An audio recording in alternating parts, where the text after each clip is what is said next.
በስምንተኛው ዙር የአረንጓዴ አሻራ መርሃ ግብር የአዲስ አበባ ከተማ አስተዳደር ኮሚኒኬሽን ቢሮ ባለሙያዎችና ጥሪ የተደረገላቸው የሚዲያ ጣቢያዎች ተስፋን እንትከል በሚል መሪ ቃል በመዲናዋ የአረንጓዴ አሻራቸውን አሳርፈዋል።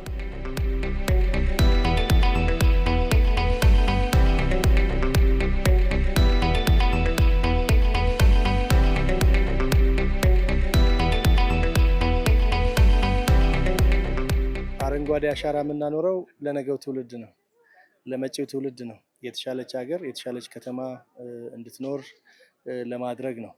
ከዚህ አንጻር በአብዛኛው አሁን በተለይ በዘንድሮ አምናም ካቻምናም ጀምሮ የተጀማመሩ ነበሩ የፍራፍሬዎች ናቸው።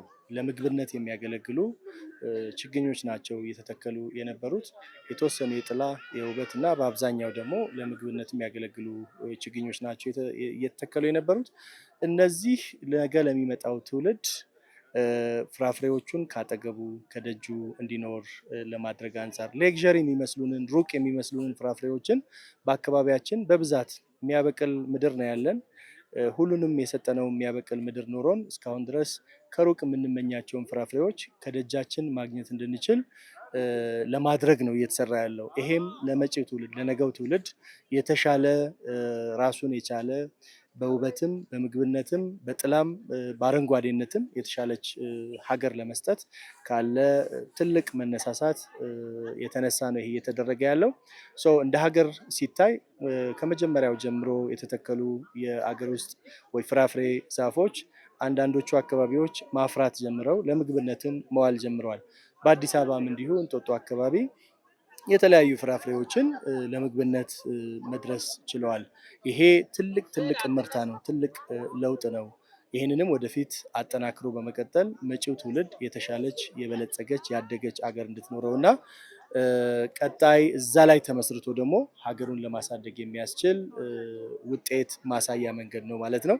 ምን መሰለ መጀመሪያ ለምንድን ነው ሰው ዛፍ የሚተክለው ነው ማለት ዛፍ አንድ ዛፍ ለአምስት ሰው የኦክሲጅን ቀለብ ነው። ታውቃለህ?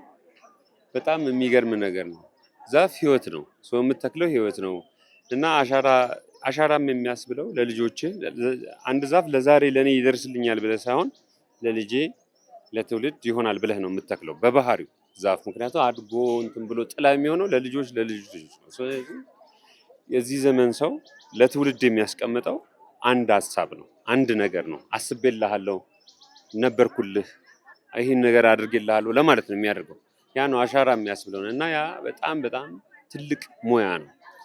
ሁለት ደግሞ የሰው ልጅ ምድርን እንዲንከባከብ እግዚአብሔር ያዘዘው ትእዛዝ ነው ማለት ይሄ በጣም ምድርን ተንከባከብ ገነትን ተንከባከብ ተብሎ ለአዳም ተሰጠ ይላል። አሁን በሃይማኖት አንጻር ካየው ሪሊ እኛ የመንከባከብ ያንን ነገር ምድርን የመንከባከብ ግዴታ ነው ያለብን፣ መብትም አይደለም ግዴታ ነው እና እንደዚህ አይነት በተለይ እንደዚህ በሙሉ ማለት አገር ተነስቶ አንድ ላይ እንዲያደርገው የሚያደርግ ነገር ተገኝቶ አይደለም።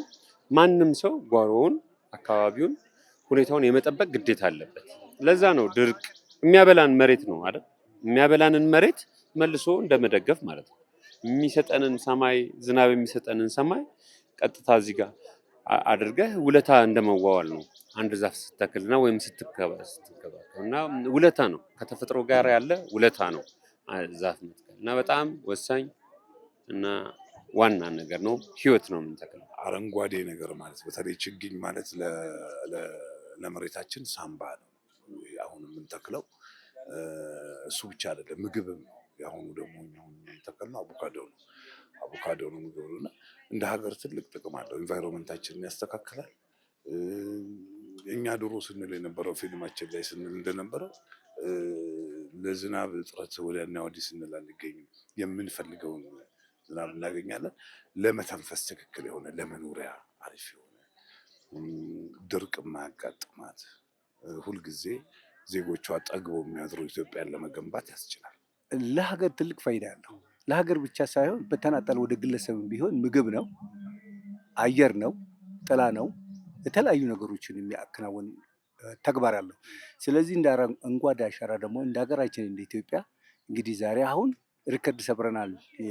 የሚባል ነው። እኛም 7ቱንም ዓመት ይህን አትክልት ተክለናል። የዛሬ ዓመትም እዚህ ስፍራ ላይ ተክለናል። ይህንን ደግሞ ወደሚበላው አትክልት መለወጥ አለበት ከሚል ነው ድጋሚ ያ ነገር ተነቅሎ ዛሬ እየተተከለ ያለው። መትከል ብቻ ሳይሆን ግን እኔ አሁን የማሳስበው ነገር ምንድን ነው፣ በየጊዜው መተን ይህን ማንከባከብ አለብን፣ መኮትኮት አለብን፣ ውሃ ማጠጣት አለብን።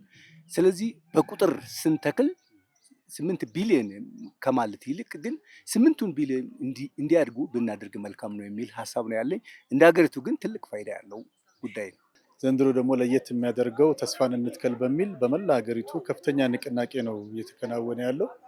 በዚህ ንቅናቄ ላይ ከህፃን እስከ አዋቂ ድረስ ከሊቅ እስከ ደቂቅ የተሳተፈበት የችግኝ ተከላ ፕሮግራም ነው እየተከናወነ ያለው።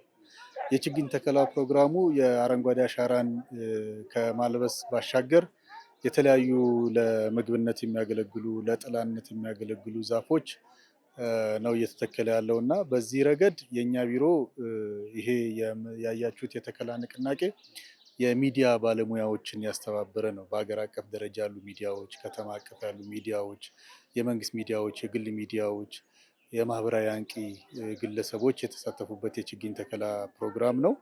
ይሄ የችግኝ ተከላ ፕሮግራም በዚህ ቦታ ላይ ለ3ኛ ጊዜ ነው በእኛ ቢሮ ሲተከል። በዚህ ቦታ ላይ ግን ከዚህ በፊትም ሌላ ቦታዎች ላይ የተተከሉበት ሁኔታ ነው ያለው እና ዋናው ጉዳይ ግን የሚዲያ ባለሙያዎች በጋራ ሆነው የሚተክሉት ችግኝ ሀሳብን የምናሸራሽርበት፣ አጀንዳ የምንተክልበት፣ በሀገር አቀፍ ደረጃ ያሉ የሚዲያ ባለሙያዎች፣ የሚዲያ ግለሰቦች፣ የሚዲያ ባለቤቶች ሁሉም በአንድ ላይ ችግኝ የመትከል ስነስርዓት ሲከናወን እዛው ሳለ ደግሞ የሀገር የአንድነት ርክት ሀገራችንን ወደፊት የምናሻግርበትን ሁኔታ በጋራ የምንተክልበትና የምንንከባከብበት ሀገር የምናሳድግበትን መልእክት ለማስተላለፍ ታስቦ የተዘጋጀ ፕሮግራም ነው የዛሬው ፕሮግራም። እያንዳንዱ ዜጋ ችግኝ ከመትከል ባሻገር ሌሎች ችግኞችን እንዲተክሉና እንዲንከባከቡ ሀገራዊ ኃላፊነቱን እንዲወጣ መስራት የሚገባ ሲሆን ቻናል 1 ቴሌቪዥን ጣቢያም የመጀመሪያ አረንጓዴ አሻራ ችግኝ ተከላ ተሳትፎን አድርጓል። ከዚህ በበለጠ ተሳትፎን አጠናክሮ እንደሚቀጥልም የቻናል 1 ቴሌቪዥን ጣቢያ ዋና ስራ ፈጻሚ አቶ ሳሙኤል ደበበ ተናግረዋል።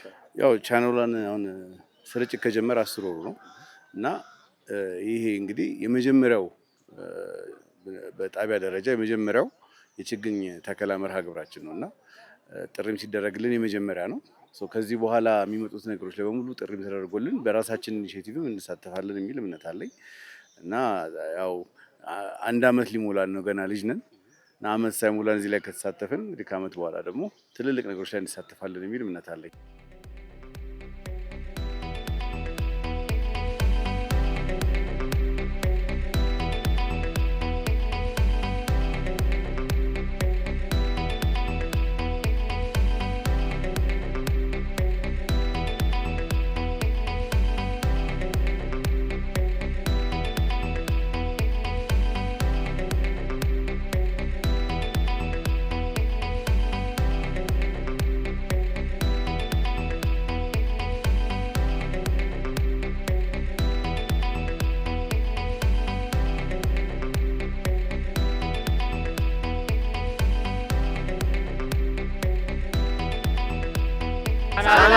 አንድ ለኛ